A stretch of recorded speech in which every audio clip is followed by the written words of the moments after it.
Film बनी और 1960 में हिंदुस्तान के कस्बों, शहरों और महानगरों में दिखाई जाने लगी। इश्क में जीना, इश्क में मरना, और हमें अब करना क्या। अनारकली और शहजादा सलीम की प्रेम कहानी। शहजादा सलीम की अनारकली से इश्क की कहानी, छिप छिप कर मिलने की कहानी, बादशाह अकबर को चुनौती देने की कहानी, पिता बादशाह अकबर के खिलाफ शहजादा सलीम की बगावत की कहानी, जंग की कहानी, मोहब्बत के लिए तख्त व ताज कुर्बान कर देने की कहानी, हिंदुस्तान के बादशाह अकबर की बेबसी की कहानी। मुगल आजम ने लोगों को एक ऐसी कहानी दिखाई, एक ऐसी कहानी सुनाई जो अब तक नहीं सुनाई गई थी, अब तक दिखाई नहीं गई थी। प्यार किया तो डरना क्या, जब प्यार किया तो डरना क्या। तो आपके मन में ये सवाल जरूर उठता होगा कि आखिर मुगल आजम के लिए पैसे किसे ज्यादा मिले होंगे, पृथ्वीराज कपूर को या दिलीप कुमार को? तो चलिए हम बताएंगे आपको कि किसे मिले थे ज्यादा पैसे। बस आप कीजिए थोड़ा सा इंतजार और देखते रहिए यादों के झरोखे से।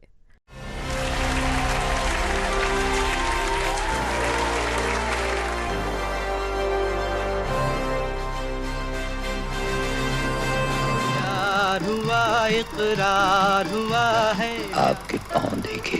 छजी में हारी चलो मान जाओ ना। डाउन का इंतजार तो 11 मुल्कों की पुलिस करे। गाता चल ओ साथी, गुनगुनाता चल। नमस्कार, इस एपिसोड में हम बात करेंगे हिंदी सिनेमा के दो महान अभिनेताओं की, पृथ्वीराज कपूर की और दिलीप कुमार की, और उस कालजयी फिल्म की जिसमें ये दोनों कलाकार आमने सामने थे। दिक्कत ये हुई कि फिल्म बनने के दौरान भी ये दोनों कलाकार आमने सामने थे।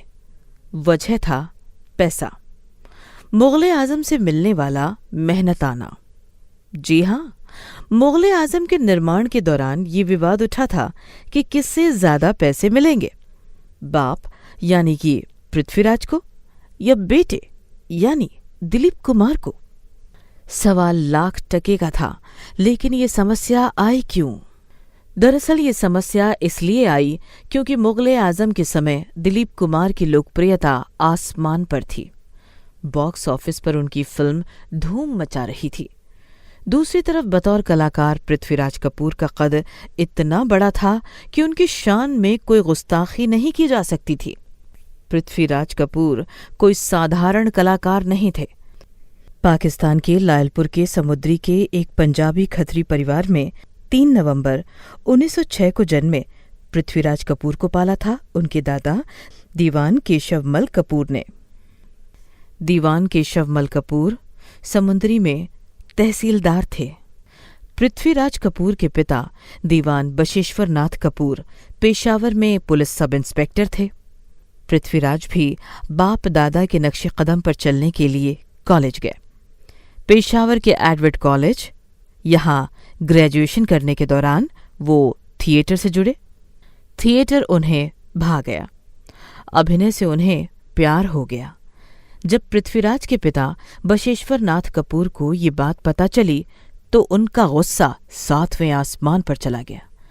वो इस बात को पचा नहीं पाए कि कैसे उनका बेटा एक्टर बनने जैसा निकृष्ट काम करने की सोच सकता है। गुस्से से अपने शब्दों को चबाते हुए उन्होंने बेटे से पूछा था, क्या तुम एक कंजर बनना चाहते हो? बशेश्वर नाथ कपूर के लिए एक्टर का मतलब था सड़कों पर खेल तमाशा दिखाने वाले लोग, जिन्हें समाज में इज्जत की नज़र से नहीं देखा जाता था। पृथ्वीराज ने ग्रेजुएशन पूरी की और एक्टिंग की राह पर चल पड़े। पिता का गुस्सा भी उन्हें अपनी राह से डिगा नहीं सका। उन्हें एक्टर ही बनना था और कुछ नहीं। लिहाजा 1929 में किसी दिन उन्होंने अपनी कौशल्या बुआ से 75 रुपये लिए और पेशावर से ट्रेन पकड़कर पहले लाहौर आए और फिर वहां से बम्बई, जो तब फिल्मों में काम करने वालों की सपनों की नगरी हुआ करती थी। कहा जाता है कि पहले पृथ्वीराज पेशावर से कलकत्ता जाना चाहते थे, लेकिन लाहौर में उन्होंने इरादा बदला और कलकत्ता के बदले बम्बई का टिकट खरीद लिया। अब पृथ्वीराज कपूर आ गए थे बम्बई, सपनों की नगरी बम्बई, जिसे अब मुंबई कहा जाता है। बम्बई में जो उन्हें पहली फिल्म मिली वो साइलेंट मूवी थी। 1929 में आई इस फिल्म का नाम था चैलेंज। फिर पृथ्वीराज को 1930 में मिली फिल्म सिनेमा गर्ल, और फिर इसके बाद उन्हें उस फिल्म में काम करने का मौका मिला जिसका नाम हिंदी सिनेमा के इतिहास में पहली बोलने वाली फिल्म यानी फर्स्ट टॉकी मूवी के रूप में दर्ज है। जी हाँ, ये थी हिंदुस्तान की पहली टॉकी फिल्म आलम आरा, जो आई थी 1931 में। आलम आरा के पहले पृथ्वीराज कपूर 9 साइलेंट मूवी में काम कर चुके थे। इसके बाद पृथ्वीराज कपूर ने कई ऐतिहासिक और पौराणिक फिल्मों में काम किया। थिएटर से प्यार की वजह से भारत में आई इंग्लैंड की थिएटर कंपनी में भी शामिल हुए। हिंदुस्तान के कई शहरों में नाटक किया और कंपनी के डूब जाने के बाद फिर फिल्मों की ओर लौटे और कलकत्ता में film company new theatres join कर लिया। इस कंपनी में रहकर उन्होंने 1933 में फिल्म राजा रानी मीरा में काम किया, 1934 में सीता में काम किया, 1936 में मंजिल में काम किया और 1937 में प्रेसिडेंट में काम किया। न्यू थिएटर में 6 साल बिताने के बाद पृथ्वीराज कपूर 1938 में कलकत्ता से बम्बई लौटे। इसके बाद पृथ्वीराज कपूर ने अपने जीवन की खास फिल्म पागल में काम किया। पागल आई थी 1940 में और इसे बनाया था रंजीत मूवीटोन ने और इसे डायरेक्ट किया था जाने माने फिल्मकार A.R. कारदार ने। पागल के बाद पृथ्वीराज कपूर ने अपने जीवन की एक और बड़ी फिल्म की जिसका नाम था सिकंदर यानी अलेक्जेंडर द ग्रेट।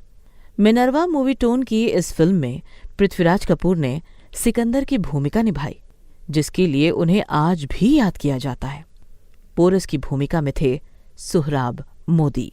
दरअसल सिकंदर ही वो फिल्म थी जिसके बाद फिल्मकार के आसिफ ने ठान लिया था कि वो जब भी मुगले आजम बनाएंगे उसमें पृथ्वीराज कपूर को अकबर की भूमिका में लेकर आएंगे। अब बात करते हैं दिलीप कुमार की, शहजादा सलीम की। दिलीप कुमार ने अपनी आत्मकथा में बताया है कि मुगले आजम में बतौर सलीम उनकी भूमिका की नींव बहुत पहले 1948 में ही रख दी गई थी, जब फिल्मकार के आसिफ ने उन्हें अपने घर बुलाया था। उस वक्त दिलीप कुमार फिल्म नदिया के पार में काम कर रहे थे कि आसिफ ने तब दिलीप कुमार से कहा था, तुम में एक शाही पुरुष के सभी गुण मौजूद हैं, लेकिन अभी तुम्हारी उम्र कच्ची है, लेकिन जब तुम जवां हो जाओगे तो मैं तुम्हें अपनी फिल्म मुगले आजम में शहजादा सलीम बनाऊंगा। वक्त बीता, दिलीप कुमार मैच्योर हुए, उनकी लोकप्रियता बढ़ी और जब 50 के दशक में के आसिफ ने अनारकली और शहजादा सलीम की प्रेम कहानी पर आधारित अपने ड्रीम प्रोजेक्ट मुगले आजम में दिलीप कुमार को सलीम की भूमिका देने की घोषणा की तो चारों तरफ चर्चा का बाजार गर्म हो गया। कैसी होगी अनारकली और शहजादा सलीम की प्रेम कहानी? कैसा दिखेगा सलीम? कैसी दिखेगी अनारकली? और कैसे दिखेंगे बादशाह अकबर? वक्त और बीता और आखिर फिल्मकार के आसिफ ने कई सालों की कोशिश और काफी जद्दोजहद के बाद मुगले आजम बनाई। फिल्म बनी और 1960 में हिंदुस्तान के कस्बों, शहरों और महानगरों में दिखाई जाने लगी। इश्क में जीना, इश्क में मरना, और हमें अब करना क्या? अनारकली और शहजादा सलीम की प्रेम कहानी। शहजादा सलीम की अनारकली से इश्क की कहानी, छिप छिप कर मिलने की कहानी, बादशाह अकबर को चुनौती देने की कहानी, पिता बादशाह अकबर के खिलाफ शहजादा सलीम की बगावत की कहानी, जंग की कहानी, मोहब्बत के लिए तख्त व ताज कुर्बान कर देने की कहानी, हिंदुस्तान के बादशाह अकबर की बेबसी की कहानी। मुगले आजम ने लोगों को एक ऐसी कहानी दिखाई, एक ऐसी कहानी सुनाई जो अब तक नहीं सुनाई गई थी, अब तक दिखाई नहीं गई थी। पर्दे पर एक तरफ थे बादशाह अकबर और दूसरी तरफ उनका बागी बेटा शहजादा सलीम। लोग फिल्म के दीवाने हो उठे, लोग मुगल आजम के दीवाने हो गए। कहा जाता है कि जब मुगल आजम बन रही थी तब डायरेक्टर के आसिफ ने फिल्म में पृथ्वीराज कपूर की भूमिका और बतौर एक्टर उनका कद देखते हुए उन्हें बतौर मेहनताना दिलीप कुमार से ज्यादा पैसे दिए। उस वक्त बॉक्स ऑफिस पर नंबर 1 चल रहे दिलीप कुमार को ये बात चुभ गई। उन्होंने इस मुद्दे को डायरेक्टर के आसिफ के सामने उठाया।